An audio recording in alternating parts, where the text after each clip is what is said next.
Welcome back to the program. Stan Gravois here, and I am fortunate to have with me Chad Colley, head coach of Central Lafourche, and his defensive coordinator, Travis Douglas. Did a great job. Smash Bonneville, start district next week.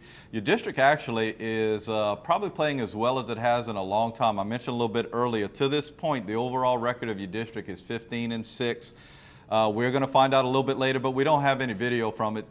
Thibodaux, tonight took it on the chin against Dutchtown, so they lose their first game of the year. The buzz out of Napoleonville is things are better for Assumption. We're going to look at their game with Vanderbilt. I won't give that one away to you, but they got a good win against Live Oak in game one. South Lafourche better. You saw those guys in the Jamboree early on in the year. Talk a little bit about the district. I know you guys get access tons of times at the beginning of the year. I think there are front runners in the district, and I mentioned to you this to you before we came on. Each year I kind of say who I think people better watch out for. So you got to do me good, because I said it was you guys this year that you kind of got to watch out for. But I do believe this, and I truly believe this, on any Friday night you got to go out and play. And in this district you can't just go out and think you're going to win and just show up. What do you think about the district? There's no doubt from top to bottom it's going to be a dogfight. It's easy. It feels good when people talk about you in the front. And that's where we want to be, and that's where we want people talking about us.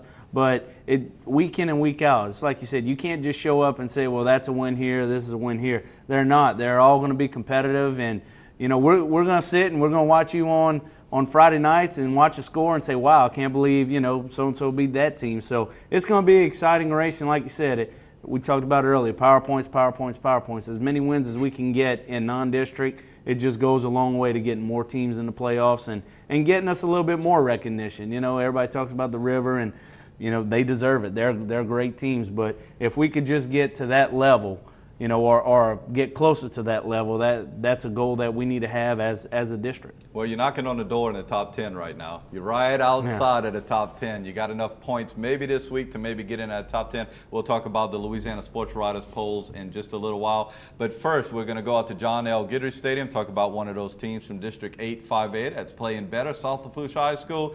They took on E.D. White last night, a game that was supposed to be in Galliano, as everybody sits on the home side for the high school games over at John L. Guidry.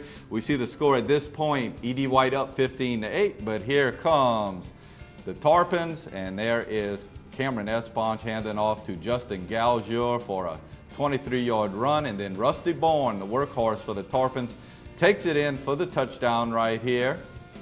And the extra point by South Lafourche is going to be good. It is kicked by Eric Serrano. So we have a tie game at 15-15. This was one heck of a game as this game advanced last night. Grant Chasson, really good quarterback, hands off to number 34, Dylan Leday. He picks up 19 yards for the Cardinals.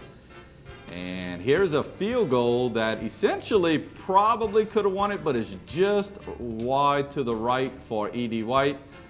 South Lafourche gets the ball back. Cameron Esponge hands it off to Rusty Bourne, and he makes a terrific run, picks up about 40 yards on this play for South Lafourche, and South Lafourche tries a field goal. This with a little bit over a minute left in the game, and E.D. White does a great job of blocking it. So this game is going to go into overtime. In the first overtime of this thing, Dylan Leday carries right here for E.D. White, but doesn't get in. They don't score. And here is South Lafourche's chance. Boy, I mean, it doesn't get any closer than that. The ball hits the upright, and they don't get it in. South Lafourche gets the ball first to start the second overtime period. South Lafourche doesn't get it in. Here comes Grant Chasson just over the outreach of his receiver right there. So we're still at 15-15. And here is a nice run by Rusty Bourne. He gets it into the end zone. So they go up at this point, but E.D. White comes right back. Grant Chasson passes to Tyler Thibodaux, who makes a terrific catch in the end zone. And here's all it takes, folks, a two-point conversion. And Grant Thibodaux gets it in, puts it over the goal line. And that's going to do it, as obviously you see E.D. White extremely happy. They win in 3 overtimes over South Lafourche. South Lafourche had its chances in this game. E.D. White actually had his chances too. Just a terrific high school football game, 26-24. So E.D. White goes to 2-0 on the year, beating two teams from District 8 5A. Unfortunately, they lost to Vanderbilt in their first game of the year, and a team that they will be taking on, Bruley High School, loses to Riverside 22-13. Bruley actually playing two teams in our area, both E.D. White and South Terrebonne High School, so that's a score of interest to those guys. E.D. White, you guys saw in the scrimmage a little bit earlier.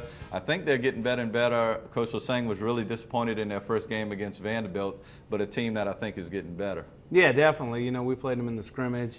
They had a couple guys out, and they played hard, and as you can see, they're getting better each and every week, and it was a tremendous game. We were fortunate enough to be able to attend it.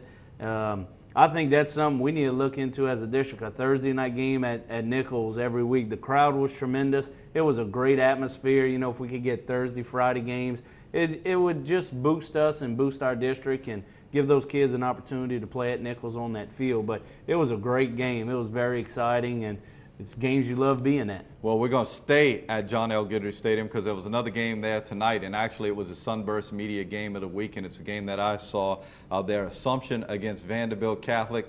And this game was kind of interesting. At the beginning, you thought it would be a deal where Vanderbilt might run away with it, but then Assumption comes back, and then Vanderbilt comes back. So let's just take a look at the highlights. This very early in the game, Hunter Haydell pitches the ball out there to Jamal Jupiter for a nice game. Assumption in the first half of this game pretty much had the ball for a large majority, maybe 75% of the first half. But boy, they had tons of penalties and tons of problems with the punt teams and just things not going well for them. And eventually Vanderbilt really got things rolling, got a couple of turnovers, and TJ Cantrell started to kind of run things well. Hunter Perry and both the St. Martin kids started doing well, and they actually scored. Now, I will say this, Hunter Gautreaux hurt his hand, the quarterback for Assumption in the first half. This was what got Vanderbilt really going in this thing. There you see the fumble, and it's picked up by Ed DuPont. He runs it in for a touchdown. Vanderbilt misses the extra point. It was wide right, but later on they come back and they score again in the first half to make it 12-0. Assumption comes back in the second half, goes ahead of Vanderbilt 13-12. But late in the game, Assumption throws an interception. Vanderbilt returns it into Assumption territory. And then Vanderbilt gets a huge 60-yard pass from Cantrell to Ross. They go on to win 27-13.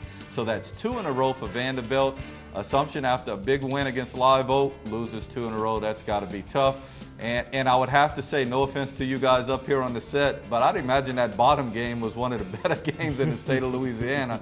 Lutcher defeats Hornville 42-34. So you have a 4A team coming up and nipping what was supposed to be a very good 5A team, 42-34. That's got to be special. What do you guys know about Hornville? Anything you hear, the buzz? We went. Go ahead. We saw. We played them in JV JV and freshman 2 years ago, and the blue kid was a freshman, and the first play of the game, they pitched it to him, and he went 80 yards, and nobody touched him. So you kind of knew he was going to be special. So 2 years later, that's what and you said. We went over there a few weeks ago and played him, and he was out on the field. He's just a great-looking kid. And I just heard the buzz. Never saw him this year, and everybody's talking about him. And I know they smashed Everett, and smashed. So obviously, Lutcher's a pretty good football team too. When we come back, we're going to look at the St. Mary's schools. We're going to talk about Berwick taking on Central Catholic. We'll have some highlights from that and some other action from around the area. We'll do that after this timeout.